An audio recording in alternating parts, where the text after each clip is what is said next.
Hello friends, myself Sushma Mahale. Today we are going to learn chapter number 7, Plant Growth Hormones and Mineral Nutrition.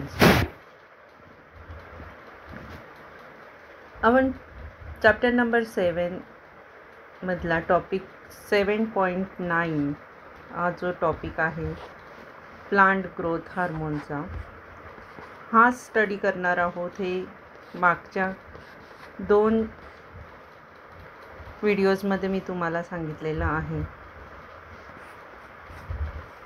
तर हे growth hormones जे असतात, plant growth hormones जे असतात ते 2 कॅटेगरीजमध्ये divide झालेले असतात व एक कॅटेगरी म्हणजे प्रमोटर ग्रोथ हार्मोन्स जे प्लांटला ग्रोथ होण्यासाठी प्रमोट करत असतात, वाढ होण्यासाठी मदत करत असतात. आणि दुसरी कॅटेगरी असते इनिबिटर ग्रोथ हार्मोन्स जे प्लांटला ग्रोथ होण्यासाठी इनिबिट करत असतात, म्हणजे त्यांची वाढ होऊ देत नाही तर ते वाढ खुंटवण्याचं काम करत असतात.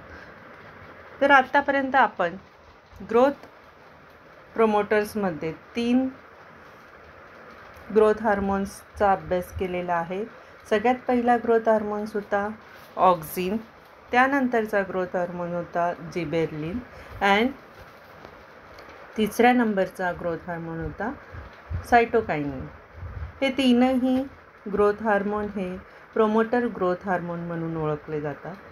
आता चौथ्या नंबरचा जो ग्रोथ हार्मोन आपण स्टडी करणार आहोत तो म्हणजे इथिलीन. आत्तापर्यंतचे हे तिघही ग्रोथ हार्मोन जे होते ते आपल्याला सॉलिड किंवा लिक्विड स्टेटमध्ये पाहायला मिळत असतात, पण इथिलीन हा जो हार्मोन आहे हा ग्रोथ हार्मोन आहे, पण तो ॲज अ रेग्युलेटर म्हणून वर्क करत असतो. तो प्लांटचं ग्रोथला रेग्युलेट करत असतो, म्हणजे जास्त प्रमाणात ग्रोथ होऊ देत नाही की कमी प्रमाणात ग्रोथ होऊ देत नाही. जेवढी ग्रोथ झालेली आहे त्याच्यामध्ये परिपक्वता आणत असतो. याचा अर्थ त्याची ग्रोथ तो मेंटेन करत असतो आणि तो नेहमी आपल्याला गॅसियस स्टेटमध्ये पाहायला मिळत असतो. गॅसियस फॉर्ममध्ये इथिलीन हे ग्रोथ हार्मोन आपल्याला पाहायला मिळत असतं. त्याचबरोबर ते इनिबिटरचं कामसुद्धा करत असतं, म्हणून त्याला इनिबिटर ग्रोथ हार्मोनच्या कॅटेगरीमध्ये सहसा इथिलीन हे ग्रोथ हार्मोन येत असतं. तर हे ग्रोथ हार्मोन डेनी, त्यानंतर गाने किंवा गणे आणि क्रॉकर हे जे 3 सायंटिस्ट होते त्या तीनही सायंटिस्टनी इथिलीन या ग्रोथ हार्मोनवर रिसर्च केला आणि त्यांनी आपल्याला काही गोष्टी प्रूव्ह करून सांगितल्या. जसं डेनी सगळ्यात आधी इथिलीन म्हणजे नेमकं काय हे आपण आता स्टार्टलाच पाहूया. It is the only gaseous growth regulator. ते गॅसियस ग्रोथ रेग्युलेटर म्हणून ओळखलं जातं इथिलीन. डेनी in 1924 reported ethylene is effective in fruit ripening. सगळ्यात महत्त्वाचा पार्ट आहे हा की इथिलीन हे फ्रूट रायपनिंगमध्ये इफेक्टिव्ह असतं. आपल्याला हा मेन पॉईंटही इथिलीनच्या बाबतीत लक्षात ठेवायचा आहे की ethylene is effective in fruit ripening. आणि हा रिपोर्ट आपल्याला कोणी दिला आहे तर डेनी या सायंटिस्टने 1924मध्ये हे प्रूव्ह करून सांगितलेलं होतं. त्यानंतर गाने किंवा गणे 1934मध्ये त्यांनी एस्टॅब्लिश केलं that plants naturally synthesize ethylene. त्यांनी असं सांगितलं की प्लांट्समध्ये इथिलीन हे नॅचरली सिंथेसाइज होत असतं, नॅचरली तयार होत असतं. त्यानंतर क्रॉकर यांनी 1930मध्ये प्रपोज केलं that ethylene is the plant hormone responsible for fruit ripening. Means जे डेनी यांनी सांगितलं होतं तेच क्रॉकर यांनी परत प्रूव्ह करून सांगितलं. म्हणजेच हे अगदी फिक्स झालं की फ्रूट रायपनिंगमध्ये इथिलीन हे ग्रोथ हार्मोन खूप म्हणजे अगदी जास्त प्रमाणात यूज होणारं ग्रोथ हार्मोन आहे. It is a simple gaseous hydrocarbon with essential role in fruit ripening. The most widely used, बघा, most widely used compound as a source of ethylene is ethephon. Ethephon नावाचं जे compound असतं ते इथिलीनपासून तयार झालेलं असतं. जर तुम्ही फ्रूट रायपनिंगसाठी मेडिकलवर किंवा इतर ठिकाणी इथिलीन हे ग्रोथ हार्मोन मागितलं तर त्याऐवजी तुम्ही इथेफोन असं पण सांगितलं, मला इथेफोन हे ग्रोथ हार्मोनचं जे काही कंटेंट असलेलं सबस्टन्स आहे किंवा कंपाऊंड आहे ते द्या, तर ते मेडिकलवाले तुम्हाला लगेच इथेफोन हे ग्रोथ हार्मोन देणार. का तर त्यामध्ये इथिलीन हे कंटेंट असतं. It is synthesized in roots. It is synthesized in roots, shoot, apical meristem and ripening fruits. Ethylene हे रूटमध्ये, शूटमध्ये, अपायकल मेरिस्टेमच्या शूटमध्ये आणि रायपनिंग फ्रूट्समध्ये जास्त प्रमाणात सिंथेसाइज होत असतं. ज्यावेळी याचंच एक्झाम्पल जर आपल्याला द्यायचं असेल, हे इथेफोनचं जर एक्झाम्पल तुम्हाला पाहायचं असेल तर ते आपल्याला इथं कच्चे बनाना व्यापारी लोक घेऊन येतात आणि ते त्यांच्या दुकानात किंवा गोडाऊनमध्ये स्टोअर करून ठेवतात. ते ग्रीन कलरचे बनानाज आपल्याला पाहायला मिळत असतात. पण काही दिवसानंतर ते त्या ठिकाणी इथेफोन हे कंपाऊंड स्प्रे करतात किंवा ठेवतात आणि त्याच्या सान्निध्यात आल्यामुळे ते बनानाज पिकतात. म्हणजेच काय होतं, फ्रूट रायपनिंग होते आणि त्यांचा जो ग्रीन कलर असतो तो ग्रीन कलर येल्लो कलरमध्ये आपल्याला पाहायला मिळतो. म्हणजेच काय, आपण म्हणतो बनाना रायपनिंग झाला आहे किंवा पिकलेला आहे. तर फ्रूट रायपनिंगमध्ये इथिलीन किंवा इथेफोन हे वापरलं जात असतं. त्याचप्रमाणे ते प्लांटच्या root, shoot of apical meristem and ripening फ्रूटमध्ये सिंथेसाइज होत असतं. या प्रकारे इथिलीनचं इंट्रोडक्शन मी तुम्हाला सांगितलं की यामध्ये आपल्याला डेनी, गने अँड क्रॉकर या 3 सायंटिस्टने मिळून या इथिलीनवर रिसर्च केला आणि त्यांनी एकाच प्रकारचं कन्क्लुजन दिलं की इथिलीन हे फ्रूट रायपनिंगसाठी जास्त प्रमाणात वापरलं जात असतं. आता आपल्याला physiological effects and application of इथिलीनचा अभ्यास करायचा आहे की नेमकं त्याचा फिजिओलॉजिकल इफेक्ट काय होतो किंवा त्याचे ॲप्लिकेशन्स किंवा फंक्शन काय असतं इथिलीन या ग्रोथ फॅक्टरचं, ग्रोथ हार्मोनचं. तर it promotes ripening of fruits. सगळ्यात इम्पॉर्टंट फंक्शन त्याचं हेच आहे. म्हणजेच तुम्ही इथिलीन हे ग्रोथ हार्मोन आलं की त्याच्या पुढे लक्षात ठेवा रायपनिंग ऑफ फ्रूट हे त्यासाठी प्रमोट करत असतं. म्हणजेच काय, हे प्रोमोटरमध्ये सुद्धा येतं. म्हणजे याच्यामध्ये काही थिंग प्रमोट करण्याच्या पण आहेत आणि काही थिंग या इनहिबिट करण्याच्या पण आहेत. पण ते जास्त प्रमाणात इनहिबिट करत असतं प्लांटला, म्हणून त्याला इनहिबिटरच्या कॅटेगरीमध्ये बोललं जातं. पण फ्रूटचं रायपनिंग करण्यामध्ये हे प्रमोट करत असतं आणि it is it's main function. It promotes ripening of fruits like bananas, apples and mangoes. It stimulates initiation of lateral roots in plants and breaks the dormancy of bud seed. Bud and seed. या ठिकाणी त्यांनी promote कसं करतं ते सांगितलं. या ठिकाणी तुम्हाला इनिबिट कशा प्रकारे करतं ते त्यांनी एक्सप्लेन केलं आहे. It stimulates initiation of lateral roots in plants. Lateral root ते वाढू देत नाही आणि सीडची आणि बर्डची डॉर्मन्सी ते ब्रेक करतात. त्यामुळे काय होतं, बर्ड आणि सीड पुढे जर्मिनेट होत नाही किंवा ज्या कंडिशनमध्ये ते असतात त्या कंडिशनमध्येच त्यांना पुढे जर्मिनेशन ही प्रोसेस स्टार्ट करावी लागते. म्हणजे त्यांची जी डॉर्मन्सी असते ती ते ब्रेक करत असतात. It accelerates the abscission activity in leaves. ते ॲब्सिसियन ॲक्टिव्हिटी म्हणजे काय, लीव्जला लवकरात लवकर पिकवण्याचं काम. म्हणजे जे ग्रीन लीफ असतात ते येलो लीफ होऊन खाली गळून पडत असतात, हे आपण पाहत असतो. ते कधी गळून पडतात तर ज्यावेळी ते परिपक्व झालेले असतात, फुल एज झालेली असते त्यांची, त्यावेळी ते लीफ गळून पडण्याचं काम सुरू होतं. पण जर त्या ठिकाणी इथिलीन जास्त प्रमाणात असेल तर ते काय करतं, ॲक्सेलरेट करतं, त्याचं स्पीड वाढवण्याचं काम करतं, ॲब्सिशन ॲक्टिव्हिटी वाढवतं आणि लीव्ज गळून पडतात किंवा जे ग्रीन लीफ असतात ते येलोइश होत जातात आणि देठापासून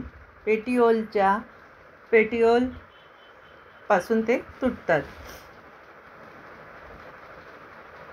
flowers and fruits. It accelerate the abscission activity in leaves, flowers and fruits by forming of abscission layer. ते तिथं ॲब्सिशन लेअर तयार करतात, त्यामुळे ही प्रोसेस होते. Ethylene inhibits the growth of lateral buds and causes apical dominance and retards flowering. आणि त्यामुळे ते काय करत असतात की लॅटरल बर्ड्स जे असतात त्यांची ग्रोथ ते होऊ देत नाही म्हणून अपायकल डॉमिनन्स होतं. आणि अपायकल डॉमिनन्स झाल्यामुळे जे काही फ्लावरिंग होणार असतं ते फ्लावरिंग चांगल्या प्रकारे त्या प्लांटमध्ये होत नाही. म्हणजेच ते या ठिकाणी इनिबिटरचं काम करत असतात.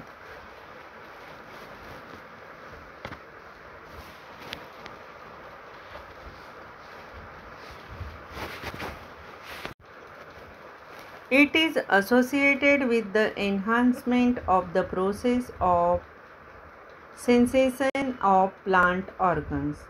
सिनेसिन्स म्हणजे काय तर ओल्ड एजकडे जे काही ओल्ड बनवण्याकडे जो कल असतो, जी प्रोसेस होत जाते म्हणजे एजिंग होत जाते, एज वाढत जातं, त्याला काय म्हणतो आपण एजिंग. आणि एजिंग होण्याची ही जी प्रोसेस असते याला सेन्सेशन असं म्हटलं जातं.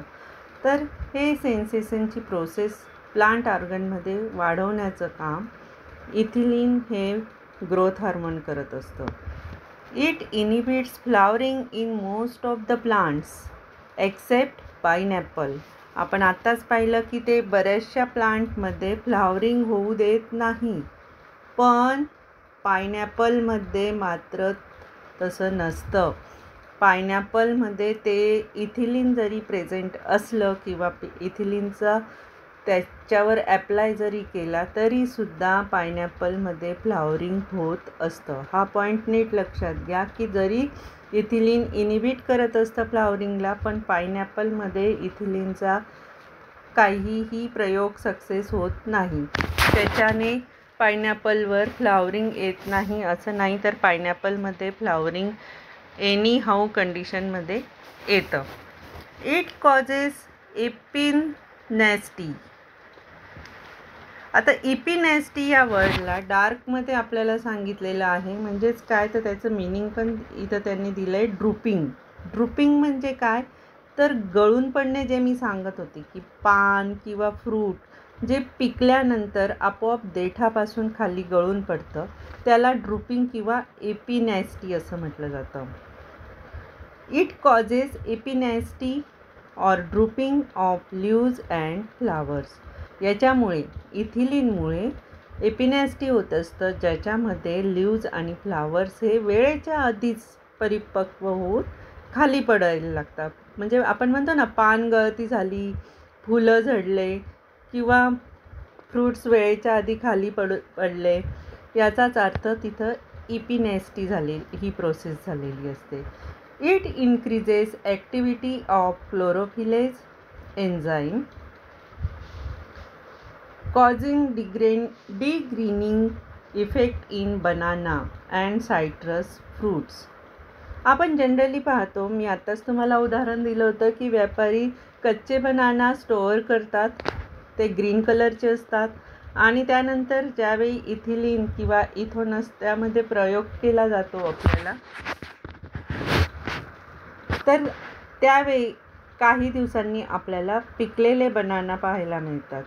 याचाच अर्थ काय, तर ते बनाना ग्रीन कलर सोडून येल्लो कलरमध्ये ट्रान्सलेट झालेले असतात. याचाच अर्थ त्यांचं जे कव्हरिंग असतं ते ग्रीनिशपणा जाऊन त्याच्या जागेवर येल्लोइश शेड तयार झालेली असते.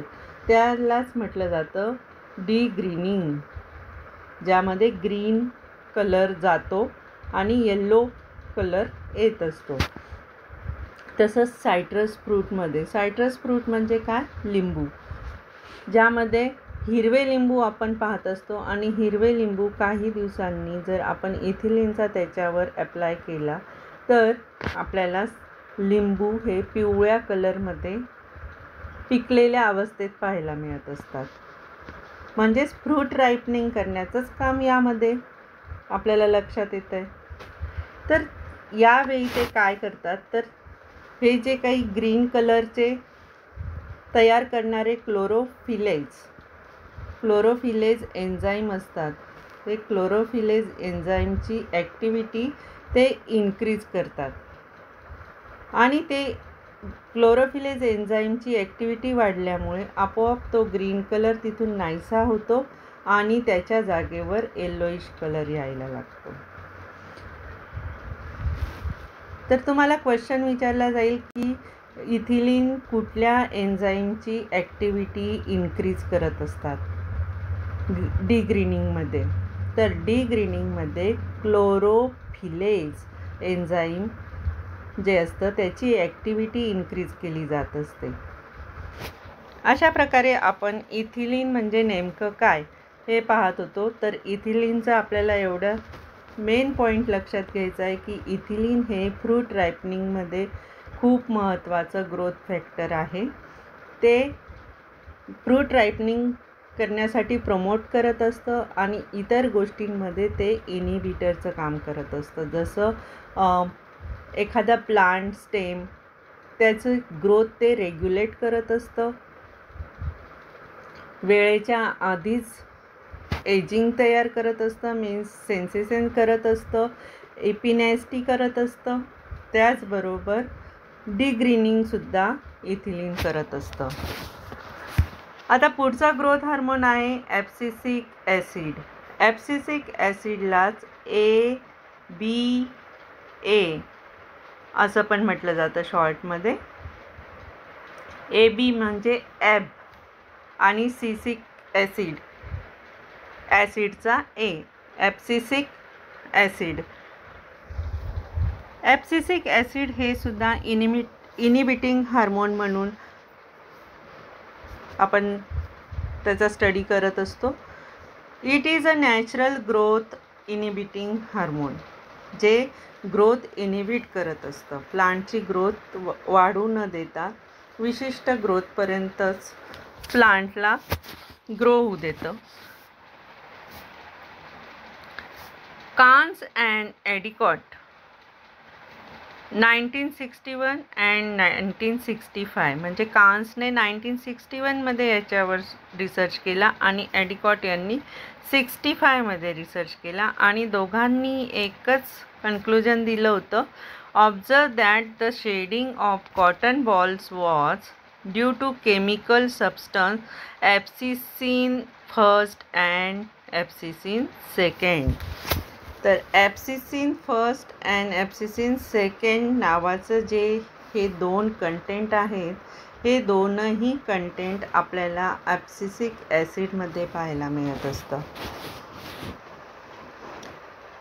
Varying in 1963 isolated a substance from birds of Acer that can induce bird dormancy and named it dormin. Bud डॉर्मन्सीपासून त्यांनी ॲसर नावाचं जे हे सबस्टन्स आयसोलेट केलं होतं त्यालाच त्यांनी नाव दिलं डॉर्मिन. डॉर्मिन हे नाव वेरिंग या सायंटिस्टने दिलेलं आहे.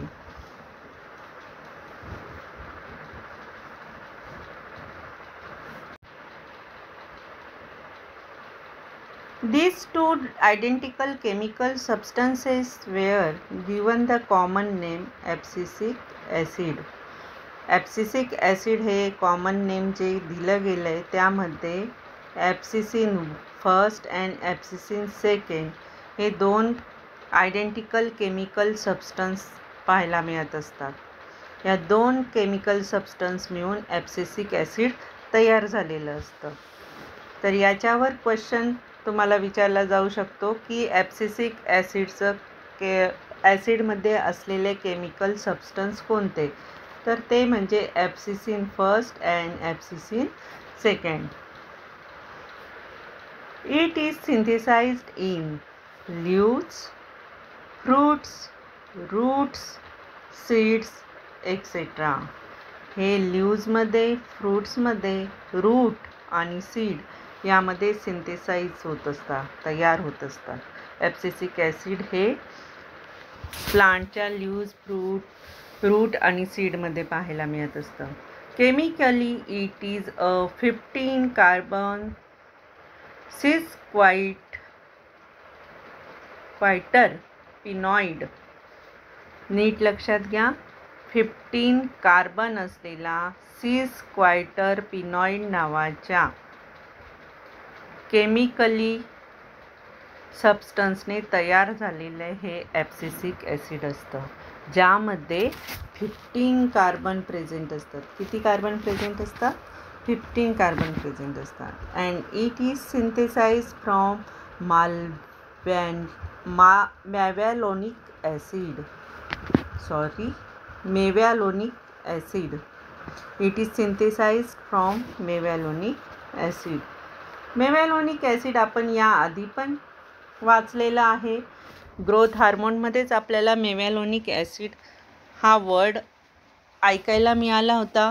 तर कोण सांगू शकेल का की ॲब्सिसिक ॲसिड ज्याप्रमाणे मेव्हॅलोनिक ॲसिडपासून सिंथेसाइज होतं त्याप्रमाणे अजून एक ग्रोथ हार्मोन आहे जो मेव्हॅलोनिक ॲसिडपासून सिंथेसाइज होत असतो.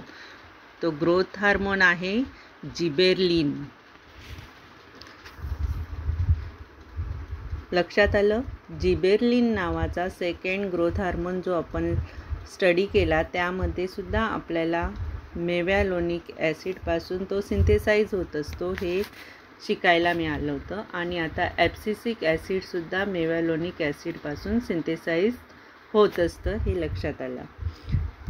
ॲब्सिसिक acid physiological effects and application of ABA. ABA means abscisic acid. It promotes abscission of leaves and induces dormancy in many plants. ते ॲब्सिशन ऑफ लीव्जला प्रमोट करतात. ॲब्सिशन ऑफ लीव्ज म्हणजे आत्ताच मी बऱ्याच वेळा सांगितलं, ॲब्सिशन म्हणजे पान गळती होणे, देठापासून पान गळून पडणे. वेळेच्या आधीच पान पिकतं आणि ते गळून पडतं. म्हणजेच काय, झाडावर पानेच लीव्ज पाहायला मिळत नाही आपल्याला. ते कशाच्यामुळे, तर जास्त प्रमाणात ॲब्सिसिक ॲसिड त्यामध्ये जर प्रेझेंट असलं तर त्यामुळे सुद्धा पानगळती होऊ शकते. And induces dormancy in many plants. It controls the dormancy in buds and seeds by inhibiting growth processes. Growth प्रोसेसला इनिबिट करून ते बर्डची आणि सीडची डॉर्मन्सी जी असते ती कंट्रोल करू शकतात.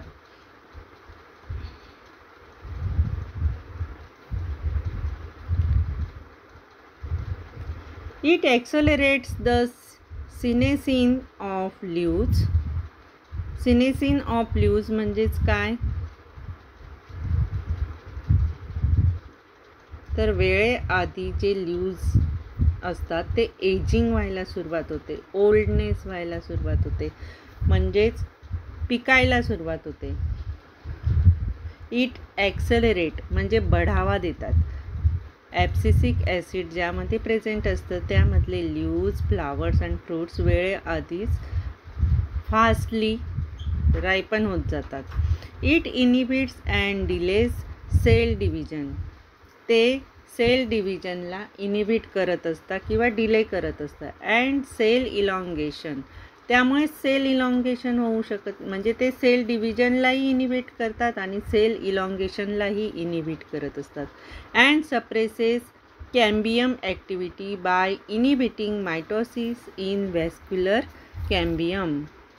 म्हणूनच याला सप्रेस करणारा ग्रोथ हार्मोन असं सुद्धा म्हटलं जातं किंवा ट्रेस हार्मोन असं पण म्हटलं जात असतं. ABA could cause efflux of K+ ions, potassium ions from the guard cells and result in closure of stomata. So it is known as anti-transparent. Anti म्हटलं गेलेलं आहे त्याला, कारण ते काय करतात तर स्टोमॅटा जो असतो तो क्लोज करण्याचं काम करत असतं आणि स्टोमॅटामधून वॉटर किंवा इतर जे काही